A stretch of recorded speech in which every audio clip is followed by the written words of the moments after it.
Hello, I'm Matt Call with Great Basin Team 1. I'm one of the operations chiefs here. We're on the Camp Creek fire on the Mount Hood National Forest. Today the fire updated acreage from our IR flight last night is 1,607 acres. So we had a little bit of growth yesterday, but not a lot. As a lot of you know, this fire is located in the Bull Run Watershed area. And I'm going to talk a little bit about what's going on today and what our long-term plans are. So as you can see outside, we've got a lot more moisture. Our relative humidities have increased and our temperatures have decreased. And we have about a 30% chance of rain today and a slight chance of some wind. So that all brings a different dynamic to us. But the moisture is going to slow the fire down quite a bit, but it's not going to put it out. We have a lot of fuel out here, a lot of really old growth trees and a lot of organic material that's several feet deep. So a light fuel like grass will go out pretty quickly and will be easy to contain.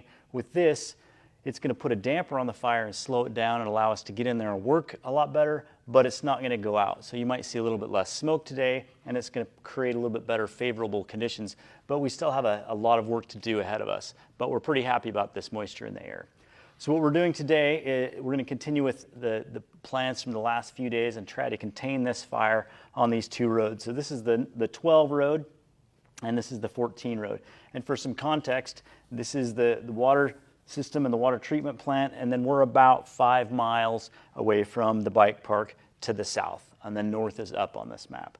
So our number one priority for this is the water treatment facility and the watershed area here. So we're putting a containment line along this road and holding the fire to this road, meaning we don't want it to cross that road.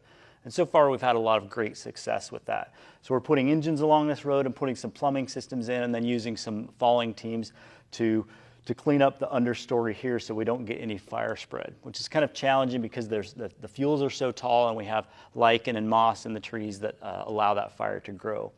On the south side, we're doing the same by opening up this road. We're getting a little bit more southward progression than we are to the north, but we haven't had it cross the road quite yet.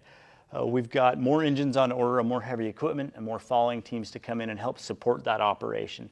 We have a hand line that should be finished, and what that means is it's a control line, like a trail going through the forest here that's going to limit this westward progression of the fire so we can kind of cut this out of the equation, because this is our number one priority this way.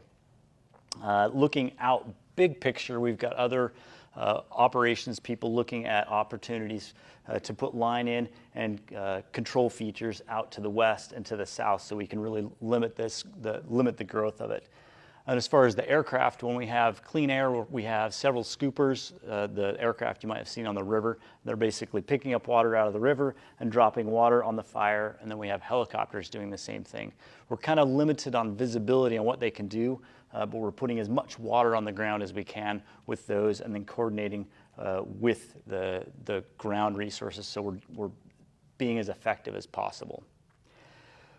So for the next few days, we're going to see some of that same operation. We will see more resources coming into town. There's a lot of fires going around nationally, so there's a little bit of competition, but we feel confident in getting the things that we need. It will just take a few days. And we still have quite a few days ahead of us of work, but with this weather, I think we'll get quite a bit done in the next few days.